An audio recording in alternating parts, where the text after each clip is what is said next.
The dude's just good. Yep. He plays whoever he wants. All right, so we're going to get underway here. Speaking of dudes that are good. Yeah, speaking of dudes that are good, we got Dan the Mario Man, who went off against Earl of M in winner's quarters, won that whole set in like under 3 minutes. And Unrivaled Zone Big Mac, who has been looking for... Here's the guy who was probably 17th on the top 16 Bayo poll to go out to 2GG Hyrule Saga. Definitely the guy who was overlooked. Repping the Cinebu tag, so if you guys are checking it out right now in real time, go vote for Cinebu on the 2GG poll. It's real close, and he deserves it. Get the Midwest rep out there. Yeah, at least one Midwest Sheik. I want to see at least one Midwest Sheik out there. It's... I would love to see Big Mac out there, but if the cards don't fall that way, then oh well. Big Mac, Cinebu, Nam, those are all Sheiks I would love to see there from the Midwest. And let's see, he's been going Sheik all day. Like Big Mac has many characters. He has we've been seeing frequently Captain Falcon. He also has a Mario. We'll see his Ryu, his Diddy Kong, even Rosa's been coming out. But he's a Sheik main, and he's an excellent one. He's top 5 in Chicago. Dan is also top 5 in Chicago. I believe they're 4-5 as Mark takes the first stock there with that up air. Yeah, this is a matchup that has kind of been the test of time for a majority of Chicago Smash 4's basic existence. Like, these two go back and forth all the time. These players or the characters? These players. Because Big Mac and Dan have kind of been in that same region as, like, it's the JJ Dan and the old school matchups of Chicago Smash 4. Like this is Akira Green Beast. Akira Green, yeah, for example, was a good one. You know, or Akira Boscotti, Green and JJ. They always used to play. And actually, Sheik Mario is a consistent thing we used to see. Up smash almost killed. We were looking at a possible clean 2 stock, and the Vanish catches him. Kill.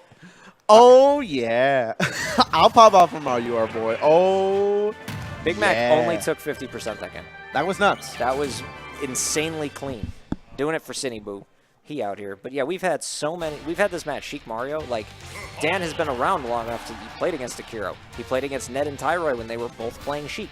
He played against Green Beast when he was playing Sheik. Now he plays against Big Mac Sheik. We've had so many top 5 level Sheiks in our state over the course of our, 3 or 4 year history. So it's cool to see that this matchup is still being refined even after that long. Yeah. Big Mac plays so differently than all the other Sheiks have. He's the most aggressive out of the 5 I just named. Yeah. No, that Big Mac has always been the Sheik known for the mastery of his rushdown game. It is kind of unparalleled in the Midwest, where you have other Sheiks that play by the numbers. They are, the passive-aggressive neutral style and just focused on getting as much from neutral exchanges as you can. Big Mac is one of those people who plays this character in the way of, I know this character's fast, I know this character can rack up damage really quick, I'm going to capitalize on that, and every single hit that I get, I'm going to use that to build offense instead of defense. And he makes it work so well. I think the best example of this was his set with Tweak at Midwest Mayhem 10, where it legit went to Game 5. Yeah, Game 5 stock lasted. Mark played amazing, almost pulled out the upset, which in and of itself is insane because a couple minutes ago I just got done saying Tweak, I think, is the best player in the world. He's definitely the most skilled now that Zero is gone. Like across the entire game, fundamentals, knowledge, neutral, refinery, everything. So these guys so far, though, in this game, like we've been talking about Big Mac a lot and his aggressive nature, Dan got way more aggressive this game than he was last game. It went from, I only did 50% last game and Big Mac destroyed me, to we are even. And he was actually looking in control until he missed-DI'd that up air right there and died. I mean, that's the thing with Dan. Dan has got a punish game so good that it basically gives him an X factor anytime that he's playing from behind. He knows how to utilize Mario to a scary degree. Anytime that he gets a straight hit, it looks like he can convert it into a stock. Like, he's just what good. Makes him the man. He's Dan the Mario Man for a reason. Plus, you always got to be afraid of the dunks. Sometimes Dan's feeling a little froggy, and the next thing you know, you die at 40. He can, like, just... It's like he just kind of, like, stops looking at the game for a second and just, like, feels it out. Just, like, knows that it's going to work from the bottom of his heart. Unfortunately, that's not really panning out right now, as Big Mac is taking control over this game, just like he did the last game. And he has got the full stock lead almost here. Big Mac desperately throwing out the up smash, trying to get the stock taken. Big Mac's been missing those all day. Those Although up smashes. That last one, I think he here's the thing. I think he intentionally got hit by that fireball so that the knockback would. Oh, the vanish again! Caught him with the same vanish, and he's going to take it or he's going to be up 2-0. I'm sorry, this is a best of 5. So two times in a row, 2 games in a row, he got the air dodge read on that vanish to seal out the game.